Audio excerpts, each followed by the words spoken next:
하나님의 말씀 누가복음 5장 1절에서 5절까지 한 목소리로 봉독하시겠습니다. 무리가 옹이하여 하나님의 말씀을 들을세 예수는 게네사렛 호숫가에 서서 호숫가에 두 배가 있는 것을 보시니 어부들은 배에서 나와서 그물을 싣는지라. 예수께서 한 배에 오르시니 그 배는 시몬의 배라. 육지에서 조금 뛰기를 청하시고 앉으사 배에서 무리를 가르치시더니 말씀을 마치시고 시몬에게 이르시되 깊은 데로 가서 그물을 내려 고기를 잡아라. 시몬이 대답하여 가로되 선생이여 우리들이 밤이 맞도록 수고를 하였으되 얻은 것이 없지만은 말씀에 의지하여 내가 그물을 내리리라 하고. 아멘. 하나님 예수님께서 제자를 부르실 때 이렇게 이제 어부에게 찾아가셔서 사람을 낚는 어부로 이들을 부르시는 그런 예수님의 모습을 볼 수가 있습니다. 무리가 옹이해 있었는데 무리가 왜 옹이해 있었냐면 하나님 말씀을 들으려고 무리가 옹이해 이렇게 예수님을 둘러싸고 있었다는 것이죠. 근데 예수님이 게네사렛 호숫가에 섰습니다. 이 게네사렛이 어딘가 하면 갈릴리 바다의 별칭입니다. 갈릴리 바다, 이것을 요한복음 21장에서는 디베랴 바다라고도 하고 긴네렛 바다라고도 이름이 여러 가지가 있어요. 게네사렛 호숫가, 갈릴리 바다입니다. 근데 예수님이 이제 무리에게 옹이 되어서 하나님 말씀을 이제 가르치시는데 호숫가에 배가 두 개가 있는데 어부들은 배에서 나와서 그물을 씻어요. 근데 고기잡이를 나갔다가 빈배로 돌아온 것입니다. 그 배가 빈배로 돌아온 것입니다. 그물을 씻습니다. 그래서 예수님이 보실 때 시몬의 배에 이제 조금 띄우기를 청하시고 바다에서 조금 띄우기를 청하시고 이제 시몬의 배에 예수님이 앉으셔서 이제 거기서부터 이제 말씀을 가르치시기 시작하는데요. 시몬의 배에 들어가셨습니다. 그런데 예수님이 말씀을 다 마치시고 시몬에게 명령을 하시기를 깊은 데로 가서 그물을 내려 고기를 잡으라 이렇게 말씀하십니다. 시몬이 빈배로 돌아와서 예수님께 배를 내드린 거예요. 이제 말씀을 전하시는데 예수님 너 배를 좀 서자 했을 때 시몬 베드로가 그 배를 예수님께 내어드렸잖아요. 예수님이 거기서 사람들에게 말씀을 가르친 후에 예수님이 시몬에게 말합니다. 깊은 데로 가서 그물을 내려 고기를 잡으라. 이랬을 때 베드로는 자기의 경험, 지식, 경력으로는 정반대를 하는 예수님 명령하십니다. 왜냐하면 고기는 밤에 잡아야 돼요. 근데 지금 이 시간 낮이에요. 낮 시간이고 또 이게 고기는 너무 깊은 데로 가면 안 되고 적당한 깊이로 가야 된대요. 근데 예수님이 명령하신 것은 낮은 데다가 또 깊은 데로 가라 그러시잖아요. 그리고 이제 베드로와 그 친구들은 밤새 지친 상태에 있어요. 그러니까 또 고기 잡으러 가기가 힘든 상태예요. 내 몸이 너무 지쳐 있으니까.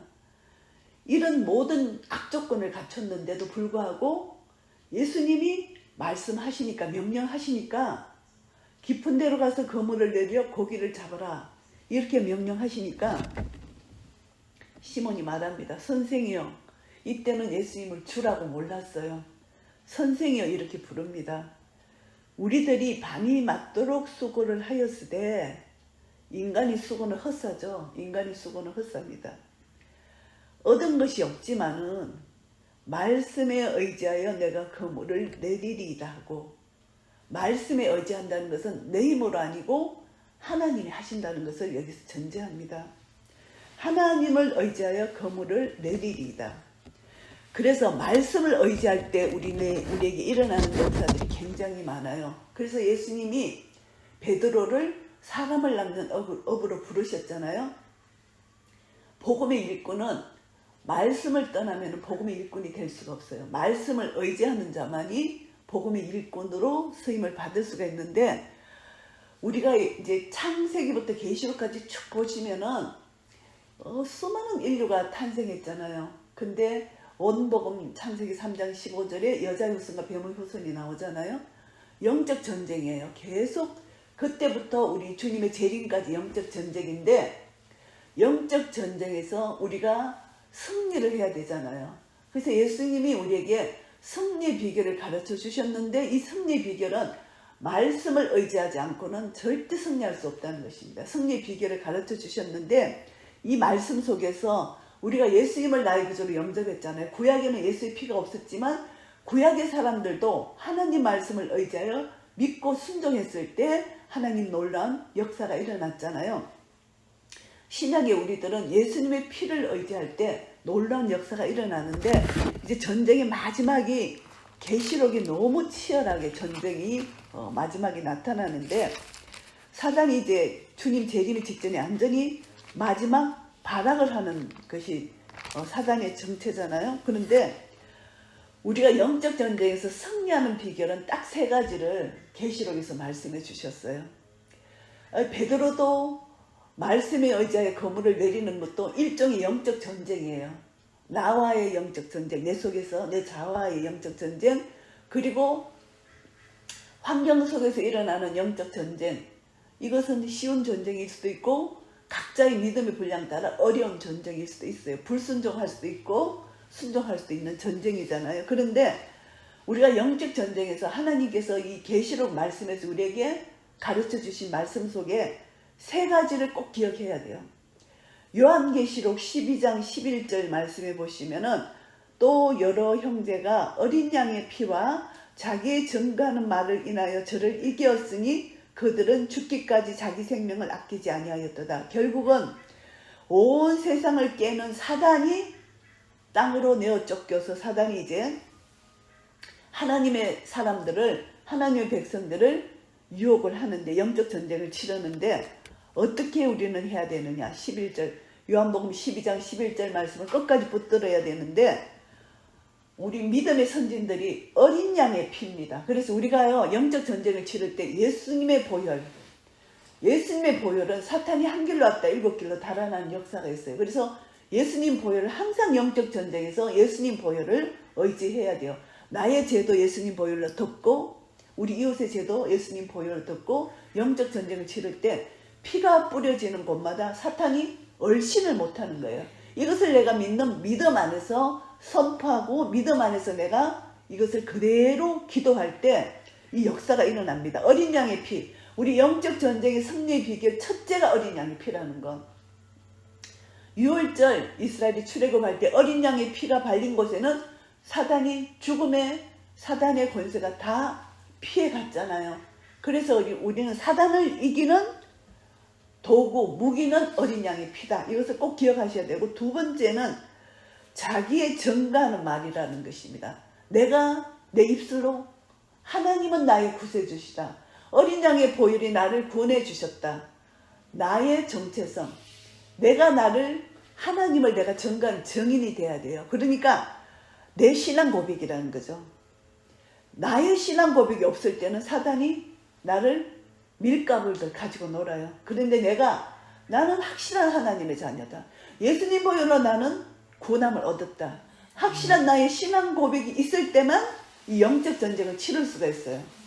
그래서 자기의 증거하는 말을 인하여 내가 정인의 말을 하지 않으면은 아무리 내가 미사여구를 서더라도 사단은 우리를 알아요. 내 속마음을 알아요. 그래서 우리를 공격해 오는 거거든요. 내 정간 말은 나의 신앙 고백. 나 같은 죄인을 살리신 예수님의 보혈의 능력을 나는 믿습니다. 나는 의지합니다. 이 보혈의 능력으로 나는 구원함을 받았습니다. 나는 하나님의 자녀가 되었습니다. 이 내 신앙 고백이 있을 때 영적 전쟁에서 승리할 수 있는 거예요. 그러니까 어린 양의 피, 나의 신앙 고백, 자기의 증거하는 말, 하나님 말씀입니다. 생명의 말씀. 나는 죄인입니다. 죄에서, 사망에서 생명으로 옮겨졌습니다. 모든 사람이 죄를 범하였으며 하나님 영광이 이르지 못했지만 예수님 십자가 보혈 때문에 내가 이 죄를 고백했을 때, 내가 회개했을 때 나는 하나님 자녀의 권세 대열에 서게 되었습니다. 이 신앙 고백이 내 고백이 되어야 된다는 것입니다. 그래서 사망에서 생명으로 옮긴 예수 그리스도의 피, 이것을 내 신앙에서 고백할 때 자기의 증거하는 말을 인하여 나는 영적 전쟁에서 승리할 수 있다는 것이고, 그래서 사탄을 이길 수 있다는 것입니다. 그 다음에 세 번째는 뭐냐 하면은 죽기까지 자기 생명을 아끼지 아니하였다. 내가 죽기까지 내 생명을 아끼지 않고 하나님 앞에 충성하는 거예요. 하나님이 우리를 불러주셨을 때 충성하는 것입니다. 그래서 죽기까지 충성. 우리가 충성할 때 하나님은 우리를 보시고 우리를 영적 전쟁에서 승리할 수 있다는 것입니다. 그래서 충성. 고린도전서 4장 2절 말씀.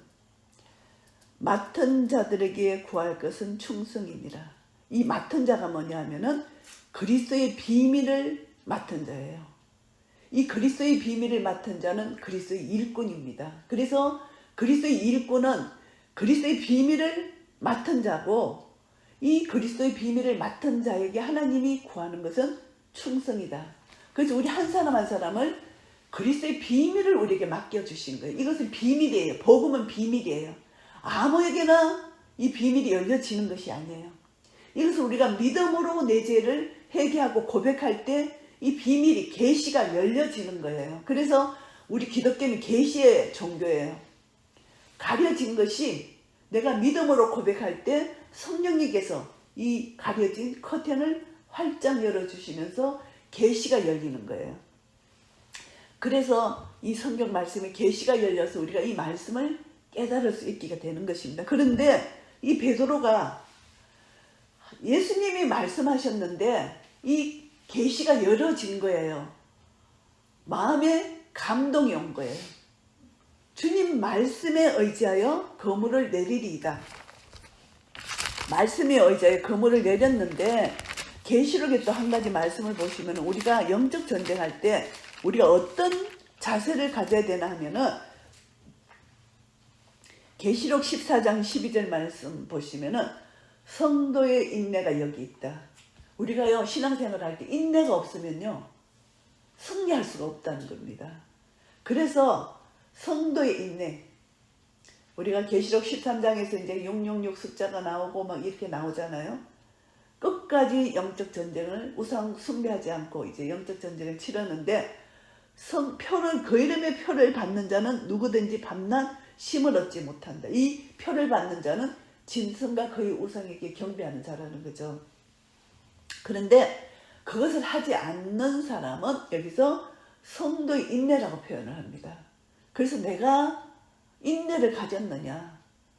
성도의 인내는 하나님의 말씀을 가진 자만이, 하나님을 사랑하는 자만이 인내를 할 수가 있어요. 그래서 여기서 성도의 인내가 여기 있나니 저희는 하나님의 계명과 예수의 믿음을 지키는 자니라. 하나님의 계명, 생명의 말씀입니다. 예수의 믿음을 지키는 자. 이 믿음은 내가 예수님을 믿는 믿음이 아니라 예수님이 가지신 믿음이에요. 이게 차이예요. 내가 예수님을 믿는 믿음보다 더 큰 믿음, 예수님이 가지신 믿음, 이것이 바로 내 믿음이 아니라 성령님이 나에게 공급하시는 믿음이라는 것입니다. 내가 완전히 죽었을 때 내 속에서 성령님이 역사하시는 믿음, 이 믿음의 표현이 잘 나와 있는 것이 마가복음 11장 12절부터 이야기가 나옵니다. 근데 예수님께서 이제 열매를 따먹지 못하는 이 무화과 나무를 예수님이 저주를 하십니다. 이제부터 영원토록 사람이 내게서 열매를 따먹지 못하리라. 이렇게 무화과 나무를 저주를 하시는 것입니다. 이것은 이제 이스라엘을 무화과 나무에 비유해서 열매를 맺지 못하는 이스라엘에 대한 하나의 비유의 말씀이기도 합니다. 그러면서 예수님이 예루살렘에 들어가셔서 성전 안에 온갖 혼잡한 성전 안에 매매하는 자들, 돈 바꾸는 자들, 이런 상을 엎어버리시고 예수님이 내 집은 만민의 기도하는 집이라 이렇게 말씀하시잖아요. 그러면서 이제 예수님이 교훈을 주시고 하는데, 그 이튿날 보니까 제자들이 보니까 예수님이 그 전날 저주한 무화과 나무가 말라버린 거예요.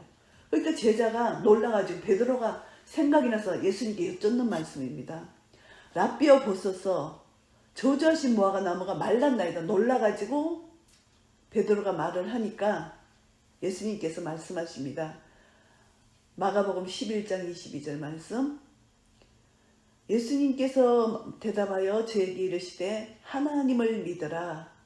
여기서 하나님을 믿으라 이 말씀은 하나님이 주신 믿음을 가지라. 성령님이 주신 믿음을 가지라는 것입니다. 하나님의 믿음을 가지라. 이런 믿음입니다.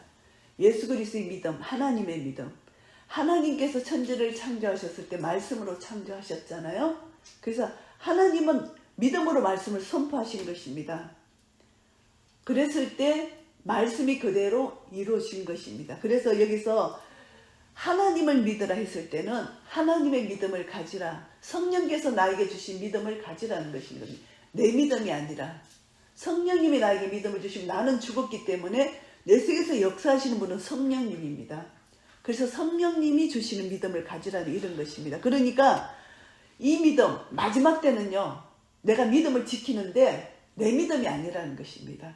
내 믿음을 가지고 지키면 절대 지킬 수가 없다는 것이죠. 예수의 믿음을 가지라. 성령님이 부어주시는 내 믿음이 아니라 하나님의 믿음, 예수님의 믿음을 가져야만 영적 전쟁에서 승리할 수 있다. 이것을 말씀해 주시는 것입니다. 그래서 이것을 보면서 성도의 인내, 우리가 인내하려면은 구약에서 신약까지 하나님이 우리에게 말씀해 주시는 이 말씀, 하나님의 사랑이 넓이 길이 높이 깊이를 깨달아 알았던 것, 지금까지 나의 신앙생활의 여정 속에서 하나님이 나와 함께 하셨던 것, 이 모든 것을 내가 기억하는 것입니다. 이스라엘 백성들에게 안식일을 주신 것은 하나님을 기억하라, 하나님을 잊어버리지 말라는 것이죠.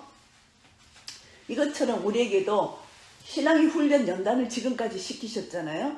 이 신앙의 훈련 연단 여정 가운데서 하나님을 계속 경험시켜 주셨어요. 이 경험을 어떤 사람은 요만큼 하고 어떤 사람은 이만큼 하는데 그것이 합력하여 선을 이루어 주신다는 것입니다. 그러니까 하나님을 경험을 많이 한 사람은 이 마지막 때 주님의 재림의 전까지 더 주님을 신뢰하고 인내가 더 강하게 역사되는 것입니다. 그러니까 하나님을 사랑하는데 그 뜻대로 부르심을 입은 자들에게는 모든 것이 합력하여 선을 이루시는데 하나님은 절대 우리를 차별하시지 않으시잖아요. 하나님의 사랑은 동일하신 사랑인데 각자에게 시련과 연단이 다 다른 것은 믿음의 분량 따라서 그 사람을 훈련시키시는 하나님의 사랑의 훈련이잖아요. 하나님 절대 주권 밑에 내 자신을 내려놓는 그런 훈련을 시키시는데 이 훈련을 통과하는 것은 각자의 믿음이에요. 통과하면은 하나님이 큰 상급으로 천국에서 상급을 준비하고 계시는 것입니다. 그러니까 이 땅에 살면서 훈련이 강한 자든 훈련이 약한 자든 우리는 절대 불평할 수가 없는 거예요. 천국의 상급이 다 다르니까. 그러니까 성도의 인내, 이 마지막 때에 예수님 재림하기 전까지는 이 세상이 더 힘들고 어려울 텐데 내가 그만큼 하나님을 경험한 자, 하나님의 사랑이 넓이 길이 높이 깊이를 경험한 자는 더 주님의 재림 때까지 인내를 더 할 수 있는 그런 은혜를 누린다는 것입니다. 그래서 성도의 인내가 여기 있으니 저희는 하나님의 계명, 하나님 말씀입니다.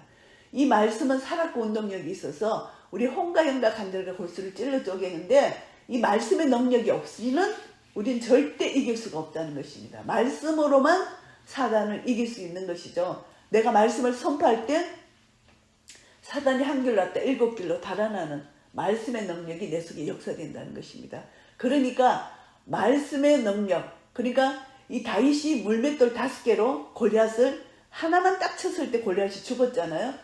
우리 평소에 말씀 5개 정도는 내가 암송해서 힘들고 어려울 때 이 말씀을 내가 선포하면은 사단이 말씀의 능력으로 꺾어지는 그런 역사를 경험해야 돼요. 그래서 우리가 어떤 영적 전쟁이 있을 때 예수 그리스도 이름으로 명하노니 누구와 누구를 이간시키는 사탄은 떠나가라. 실제 우리가 선포하고 우리가 명령을 내렸을 때 사탄은 떠나가요.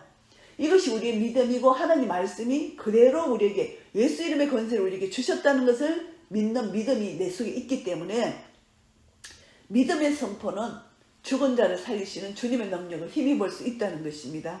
그래서 하나님의 계명과 예수 믿음을 지키는 자다. 끝까지 우리는 믿음을 지키는데 내가 할 수가 없어요. 성령님이 내 속에서 역사하기 때문에 내가 이 믿음을 지킬 수가 있는 것입니다. 그래서 우리가 환난 때 걱정할 거 없어요. 내가 하는 것이 아니기 때문에 예수님 믿음을 성령님이 나에게 주시기 때문에 나는 예수 보혈의 능력만 믿고 은혜의 보좌 앞에 담대히 나아가기만 하면, 그 나갈 수 있는 담력만 내가 가지기만 하면은 하나님이 그때 은혜를 부어주셔서 나의 나 된 것은 하나님의 은혜이시기 때문에 하나님이 나를 이끌어 가신다. 이것이 나의 믿음이 되어야 된다는 것입니다. 그래서 이 믿음을 가진 자는 마지막까지 승리할 수 있다는 것이죠. 그래서 이 베드로는, 시몬은 밤새 맞도록 고기를 잡았지만 실패하고 돌아온 인생, 물론 밤사이에 지치고 그랬지만 평생에 실패하고 돌아온 인생도 있지만, 베드로는 그 밤사이에 실패했지만 그래도 짧은 기간이나 긴 기간이나 우리 믿음은 하나님 보시는 그 마음 중심은 예수님이 아시잖아요. 베드로를 부르러 오셨을 때, 제자로 부르러 오셨을 때는 베드로의 마음 중심을 예수님 미리 아시고 베드로에게 찾아오신 겁니다. 시몬에게. 그래서 거문을 내리라 했을 때 말씀을 의지하여 거문을 내렸습니다. 이 시몬의 믿음은 대단한 믿음입니다. 예수님이 구세주인지도 모르고 선생이라고 말을 하죠. 그리고 예수님이 말씀을 가르치시니까 좀 남다른 분이다, 이 정도로 알았지만 나의 구세주인 줄을 몰랐죠. 그런데 말씀을 의지하여 이렇게 거물을 내렸다는 것입니다. 그래서 말씀을 의지한다는 것은 바로 내 자신을 포기한다는 것입니다. 내 생각, 내 자아, 내 가치관, 내 선입견, 모든 것을 포기한다는 것입니다. 그래서 내가 이 말씀을 믿는 순간 내 모든 것을 포기할 때, 내가 죽었잖아요. 그리스도 함께 십자가에 죽었잖아요. 이것을 포기하고 내려놓을 때 그때 성령님이 말씀의 능력으로 역사해 주시는 거예요. 그때 말씀의 능력이 나를 통해 나타나는 것입니다. 이것이 고기가 너무 많이 잡혔어요. 이것이 순종의 열매라고 볼 수가 있죠. 우리가 순종할 때 반드시 순종의 열매가 우리를 통해서 나타나요. 우리 삶 속에서 많이 경험을 할 겁니다. 내가 정말 말씀에 순종했을 때 그 열매를 내가 보게 되고, 이 열매를 보면서 하나님 나라 의와 평강과 희락을 누리게 되는 것입니다. 이것이 열매가 우리 속에, 항상 하나님은 열매를 주셔요. 열매를 내가 누리게 된다는 것이죠. 하나님께서 순종이 제사보다 낫다.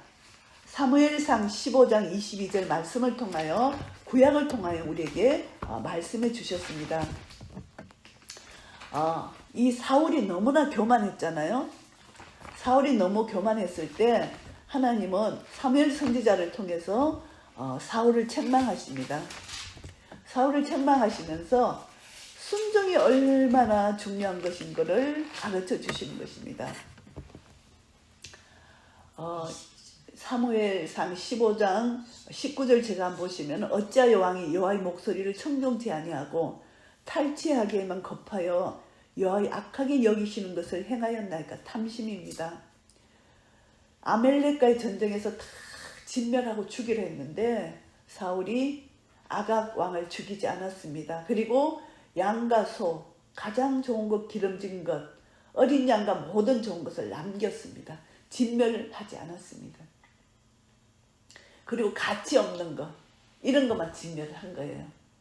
그러니까 이 사무엘이 진노를 했습니다. 하나님 말씀을 이제 사울왕에게 전하는데, 사무엘상 15장 22절, 사무엘이 가로되 여호와께서 번제와 다른 제사를 그 목소리 순종하는 것을 좋아하신 같이 좋아하시겠나이까.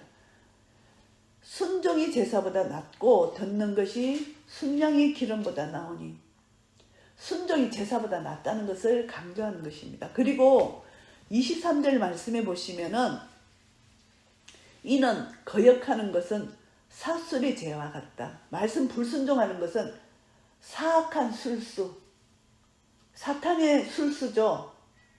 그 죄악과 같은데, 또 놀라운 것이 뭐냐 하면은 완고한 것. 우리 고집들 있죠. 우리 각자 고집이 있잖아요. 완고한 것은 사신 우상에게 절하는 죄와 같다. 사신이라는 것은 사악한 신이에요. 내가 고집을 가지고 있다. 내가 말씀에 불순종하고 내 고집을 가지고 있는 것은 사악한 신에게, 우상에게 절한다. 엄청난 죄죠. 이건 하나님 앞에 우상 숭배 죄예요. 그래서 내 고집 이것을 반드시 내려놓아야 된다는 것입니다. 고집 이건 굉장히 우리 각자에게 고집이 있어요. 나는 절대 이것은 침범 요 부분은 절대 침범 못해. 누가 침범을 못해. 그걸 완전히 부숴야 된다는 것입니다. 그래서 그걸 안 부숴질 때는 내가 사악한 우상에게 절하는 것입니다. 그러니까 우리가 나는 절대 우상 숭배 안 해. 그렇게 말을 하잖아요. 근데 내 삶이 우상 숭배를 하는 거예요. 내가 고집을 가질 때, 완고할 때, 내 각자에게 안 깨어지는 부분이 있어요. 어두운 부분이 각자에게 있어요. 자기는 못 느낄 수도 있어요. 각자에게 어두운 부분이 있는데 성령님께서 가르쳐 주실 때 깨닫고 그 다음에 가장 친한 사람이 가르쳐 줄 때 깨닫는 거예요. 그런데 대부분의 사람들은 가르쳐 줄 때 찔러요. 자기 잘못을 지적하면 다 찔러요. 근데 그것을 기쁨으로 받는 사람은 거의 없어요. 잠언의 말씀처럼. 근데 정말 친한 사람한테 당신은 이런 부분이 당신의 완고함이다. 이렇게 가르쳐 주면은 즉각적으로 그것을 받고 말씀의 거울에 비춰서 내 자신을 회개할 때 사악한 우상에게 절하는 죄를 범치 않게 된다는 것입니다. 이것이 너무너무 중요한 거예요. 그래서 우리는 누구나 연약한 부분이 있어요. 이렇게 회색지대, 우리가 운전을 하고 갈 때 이 백밀러를 봐도 안 보이는 회색지대가 있어. 그러면 사고가 나는 거야. 요 사고가 나는 부분이 있어요. 그러니까 우리가 인간관계 속에서 서로 찌르고 찔림을 받는 그런 부분이 있다는 거예요. 나는 모르지만 있다는 거예요. 그러니까 우리는 부족하고 연약한 자들이다. 그래서 말을 조심해야 되고 행동을 조심해야 되고 모든 것은 내 마음에서 나오는 거예요. 말과 행동이 내 마음에서 나옵니다. 선한 마음에서 선한 것이 나오고 악한 마음에서 악한 것이 나오는데 나도 모르는 사이 내 속에 악한 것이 남아있다는 겁니다. 옛사람의 모습이. 그래서 악한 것이 나도 모르게 나오게 되는데 왕이 여호와의 말씀을 버렸으므로 여호와께서도 왕을 버려 왕이 되지 못하게 하셨나이다. 이 왕의 지위가 박탈당하는 거예요. 우리가요, 내가 하나님 말씀에 순종하지 못하면은 하나님 자녀의 신분이 박탈은 안 당하지만 하나님 자녀의 신분의 모욕을 입는 거예요. 내 때문에 하나님의 이름이 모욕을 당한다는 거죠. 그러니까 나는 그리스도인이기 때문에 내 때문에 하나님의 이름이 높임을 받아야 되는데 나의 실수로 말미암아 하나님의 이름이 모욕을 당하면은 안 된다. 그래서 나의 완고함, 나의 고집 이것은 사악한 신, 우상에게 절하는 것과 같다. 이것은 정말 위험한 것인데 우리가 다시 한번 이 말씀 앞에서 내 자신을 돌아봐야 된다. 이것입니다. 그래서 우리가 말씀을 순종만 하면은 불가능을 가능케 하시는 하나님 능력을 경험하게 되지만 불순종하게 되면은 하나님 능력을 경험할 수가 없어요. 우리가 이 세상 살아가면서 하나님 능력을 경험하지 않고 살면은 너무나 세상이 무미건조한 거예요. 재미가 없어요. 그런데 내가 순종할 때 하나님 능력을 경험하게 되면 너무 이 세상이 천국을 누리는 그런 기쁨과 평강이 있잖아요. 로마서 5장 19절 말씀, 한 사람의 순종치 아니함으로 많은 사람이 죄인된 것 같이 한 사람의 순종하심으로 많은 사람이 의인이 되리라. 한 사람 순종치 않는 아담 때문에 모든 사람이 죄를 범하였음에 하나님의 영광에 이르지 못하는 죄인이 됐어요. 죄인의 제시가 계속 죄를 낳고 아담의 형상으로 우리가 변화돼 버린 거예요. 그런데 한 사람의 순종하신 예수 그리스도를 통해서 우리가 예수님을 믿는 그 순간부터, 거듭난 생명을 가진 그 순간부터 아담의 형상이 이제 점점 없어지고 예수님의 형상으로 우리가 변화되는, 점점 우리가 새 사람을 입었기 때문에 우리의 형상은 예수님의 형상으로 점점 변화됩니다. 그래서 예수님의 겸손하심과 온유하심이 내 속에서 나타나게 되는 것입니다. 그래서 예수님의 형상을 입는데 한 사람의 순종하심이 이렇게 중요합니다. 그래서 우리 각자가 하나님의 자녀잖아요. 내 한 사람이 순종하면은 하나님 나라가 변화되는 거예요. 내만 변화될 뿐이 아니라 내 주위가 변화되고 하나님 나라가 변화되는 거예요. 내 한 사람이 얼마나 중요한지 몰라요.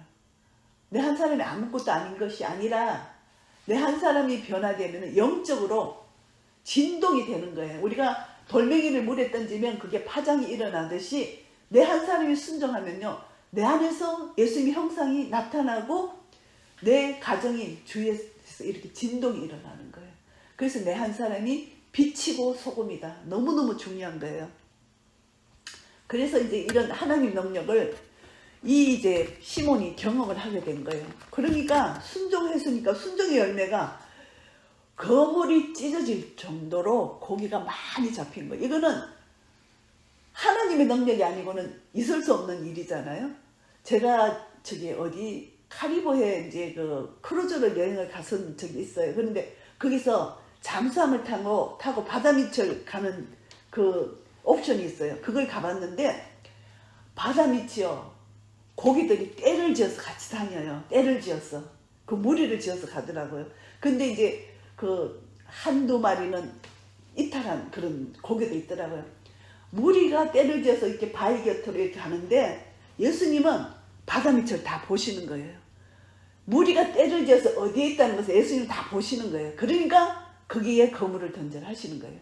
그래서 무리가 고기가 한 마리 한 마리 떨어져 있는 것이 아니라 그 잠수함 타고 내려가 보니까 완전히 몰려 있더라고요. 무리가 떼를 지어서 몰려 있더라고요. 그래서 이 말씀을 거기에 적용해 본다면은, 아, 예수님이 바다 밑을 다 보셨구나.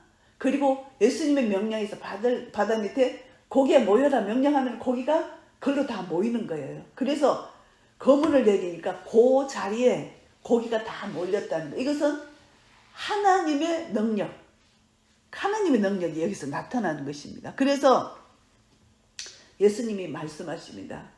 이제 베드로가 너무 고기가 많으니까 동물 손질해서 와서 이제 도와달라고 하잖아요. 여기서 동무가 이제 야고보, 요한 이제 나옵니다. 10절에 보면은 시몬의 동력자예요. 동업자 야고보, 요한 또 보고 놀란 거예요. 고기가 너무 많이 잡혔으니까. 그런데요, 참 재밌고 놀라운 것은 하나님께서 베드로와 야고보, 요한을요, 성경에서 보면은 3번 하나님이 큰 사건마다 요 3제자만 데리고 다니잖아요. 제자 훈련을 시키시잖아요. 요거가 합치면 4번이에요. 요거는 이제 빼고 한 번은 야이로의 딸이 죽었을 때 3사람을 데리고 가잖아요. 변화산상에서 예수님 변화되었을 때 베드로, 야고보, 요한도 데리고 가시고, 그 다음에 마지막 게세마네 동산에서 예수님이 피땀 흘려서 기도하실 때 베드로, 야고보, 요한을 데리고 가세요. 제자 훈련을 12명을 제자 훈련을 시키시는데 그 중에서 딱 3명을 더 가까이 데리고 보게 하시고 훈련을 시키시는 거예요.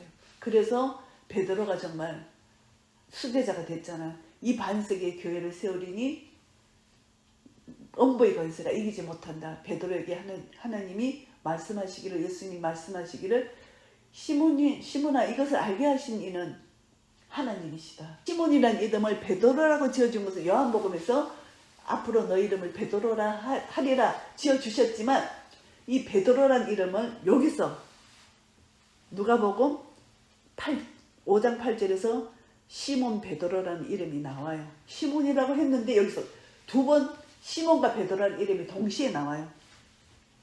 시몬 베드로. 그리고 마태복음에서 베드로가 신앙 고백을 했을 때 시몬 베드로, 이 반석에 내 교회를 세우리라. 엄부의 건세가 이기지 못한다. 이 말씀을 하시잖아요. 그러니까 주는 그리스도시요 살아계신 하나님의 아들이시니다. 이 신앙 고백이 베드로의 신앙 고백입니다. 그러니까 시몬 베드로가 이를 보고 예수님 무릎 아래 엎드립니다. 그러니까 나는 죄인이로소이다. 주여 나를 떠나소서, 이 말을 할 수가 있는 겁니다. 주님의 영광이 나타나면요, 내 죄가 보이는 거예요. 주님의 영광 앞에 우리가 정말 자연의 웅장한 대자연 앞에 내가 서면은 와, 정말 나 같은 죄인을 구원해 주신 하나님의 위대함, 광대함, 이기심, 영광, 그것이 나타나잖아요. 그것을 볼 때 내 자신이 어떻게 나 같은 죄인을 이렇게 구원해 주셨나, 이것이 우리가 더 깊이 깨닫게 되잖아요. 그래서 제가 이제 그 역대상 29장에 이제 다음에 말씀을 한번 전가하려고 이제 마음에 품고 있어요. 하나님의 그 광대하신가, 위대하신가, 이긴가, 걷는가, 영광이 엄습해 올 때 내 자신이 더 죄인인 것을 깨닫게 되고, 하나님 은혜가 더 감사하게 되고, 하나님 나라를 더 누릴 수 있는 은혜가 우리 속에 있습니다. 그래서 주여 나를 떠나서서 나는 죄인으로서이다. 10명의 문득병자를 다 고쳐줬는데 9명은 다 안 오고 1명, 이방인 1명이 예수님께 와서 감사하나이다 하면서 주님 앞에 무릎을 꿇고 절하고 했을 때 예수님이 내 믿음이 너를 구원하였느니라 이렇게 칭찬했거든요. 그래서 우리는 확실히 나는 부족하지만 이 한 사람, 예수님 나를 구원해 주셔서 감사합니다. 이 한 사람 무릎 앞에 무릎을 꿇고 주여 나는 죄인으로서이다, 이 베드로 일치가 되면서 주님의 사랑과 은혜, 감사 감격에서 주님 앞에 무릎 꿇고 감사할 때 예수님이 내 믿음이 너를 구원하였느니라. 이 한 사람이 낸 거예요. 교만이 아니라 나의 믿음인 거예요. 우리 보통 교대할 때 나는 나는 9명이야, 나는 감사 못해, 이게 아닌 거예요. 내 한 사람이 주님 앞에 감사로 돌아왔다. 그러니까 내 문둥병을 고쳐준 그런 사람이 아니라 예수님은 나의 구세주다. 내 죄에서 사망에서 건지신 나의 구세주다는 거예요. 이것까지 가는 거예요. 이 한 사람이. 그래서 주님 앞에 무릎을 꿇었을 때 주님이 내 믿음이 너를 구원하겠다. 이 구원은 문둥병에서 건진받은 구원이 아니라 완전히 죄에서 건진받은 구원인 거예요. 그래서 너무 기뻐서 나 같은 죄인 살리신, 할렐루야! 아멘! 아멘!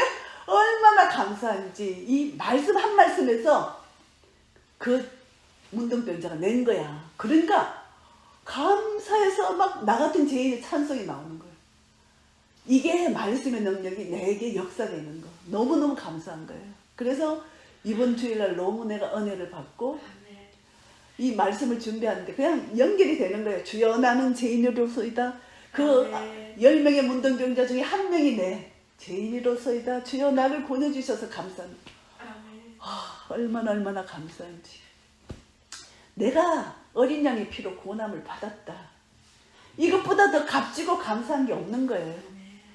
온 천지를 만드신 창조주 하나님, 내 아버지인 거예요. 그러니까 내 모든 삶의 문제가 주권, 하나님의 주권 아래 내려놓으면 되는 거예요. 하나님 우리에게 기도를 가르쳐 주셨잖아요.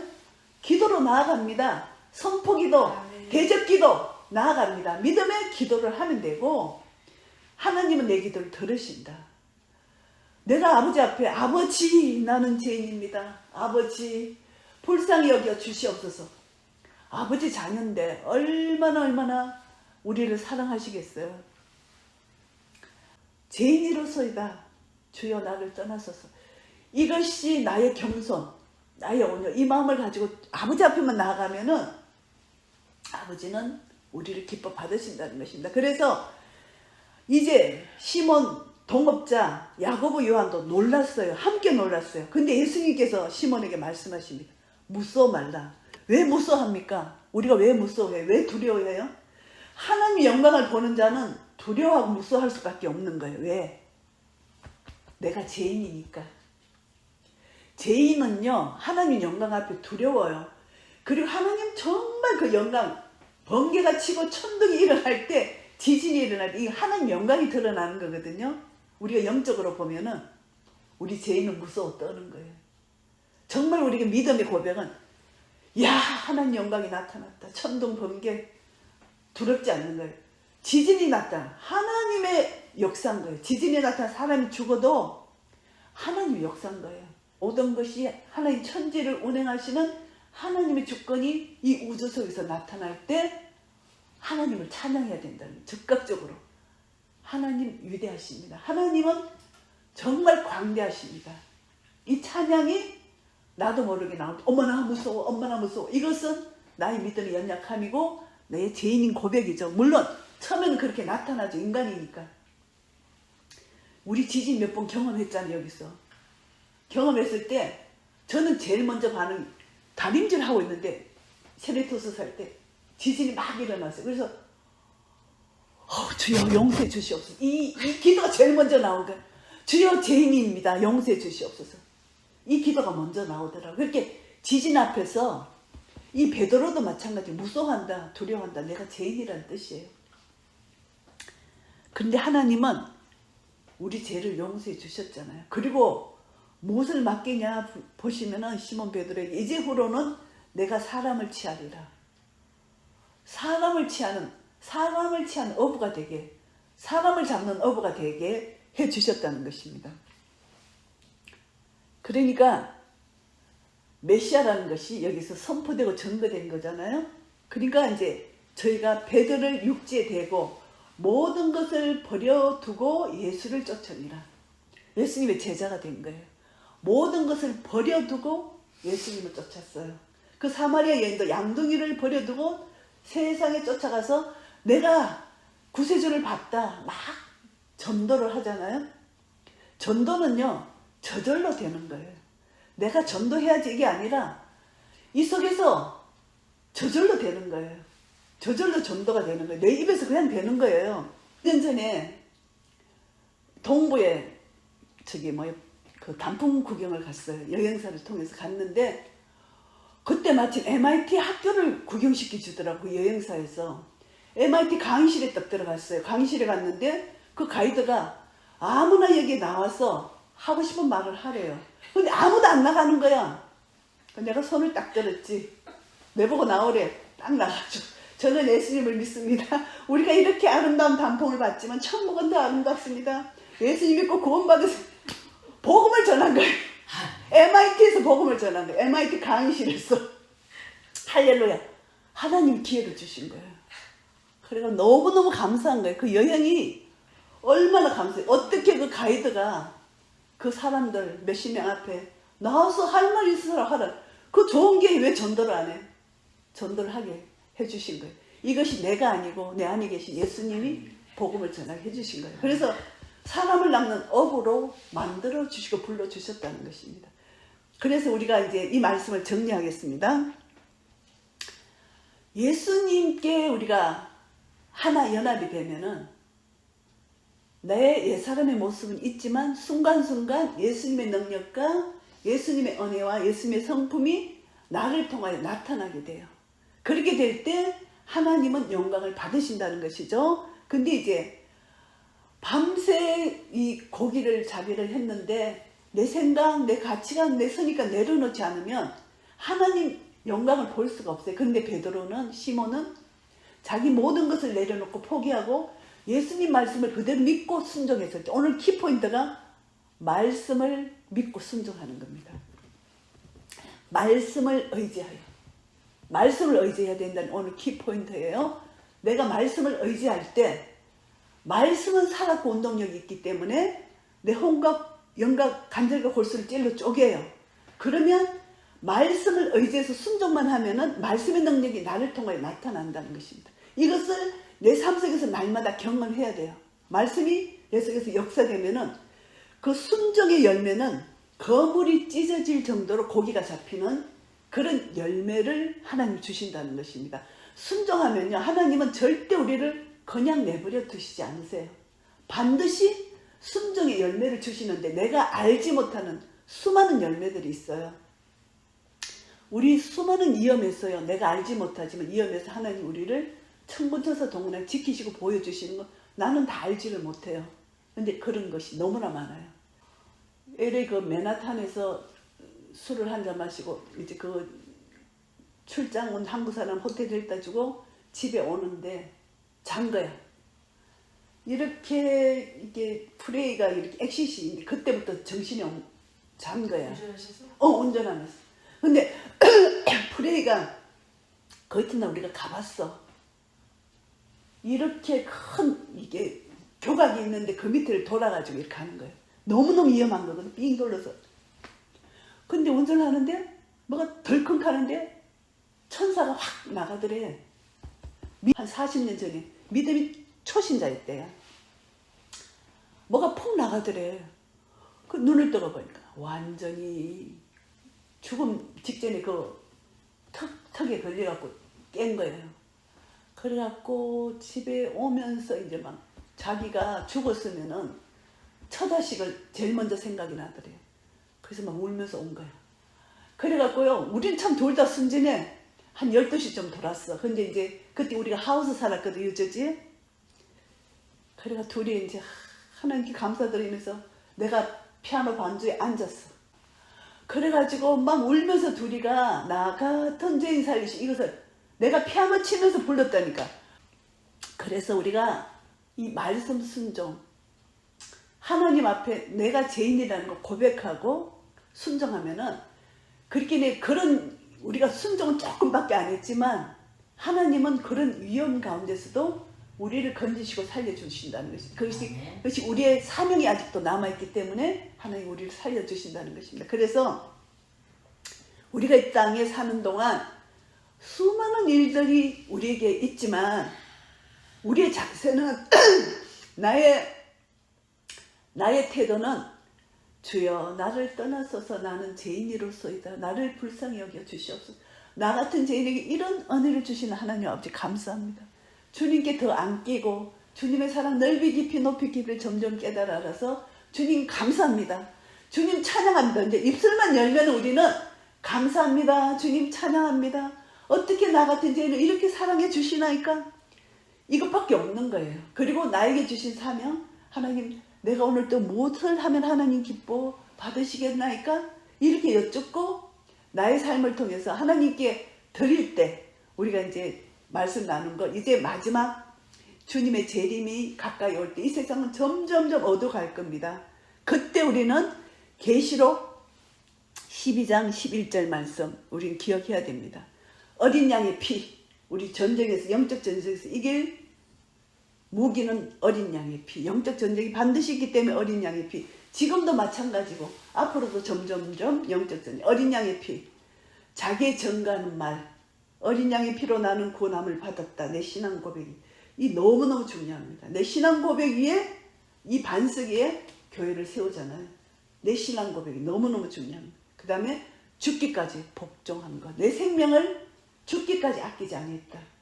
계시록 12장 11절 말씀, 그리고 계시록 14장 12절 말씀, 성도의 인내가 여기 있으니 저희는 하나님의 계명과 예수 믿음을 지키는 자다. 이 믿음을 가질 때 베드로가 이렇게 순종을 하는 것은 믿었기 때문에 순종을 하는 것입니다. 그래서 믿음으로 순종하는 것입니다. 믿음이 없이는 순종을 못해요. 그러니까 믿었다. 예수 그리스도의 믿음을 가져야만 순종할 수 있다. 그래서 우리가 지금까지도 믿음으로 여기까지 왔지만 앞으로 우리의 믿음은 더 큰 믿음, 더 대장부 같은 믿음, 기도원과 같은 믿음을 가져야만 순종할 수 있고 믿음을 가져야만 인내할 수 있습니다. 이 믿음은 하나님이 나를 사랑하신다. 나도 하나님을 사랑한다. 하나님의 사랑 넓이 길이 높이 깊이를 내가 깨달을 때 하나님은 절대 나를 버리지 아니하신다. 나를 사랑하신다. 세상 끝날까지 나를 사랑하신다. 이 하나님의 사랑을 내가 조금도 의심치 않고 이 사랑을 믿을 때 나도 하나님을 생명까지 내어놓으면서 하나님을 사랑할 수가 있는 것입니다. 이런 은혜가 우리 모두에게 있으시기를 예수 그리스도의 이름으로 축복합니다. 아멘.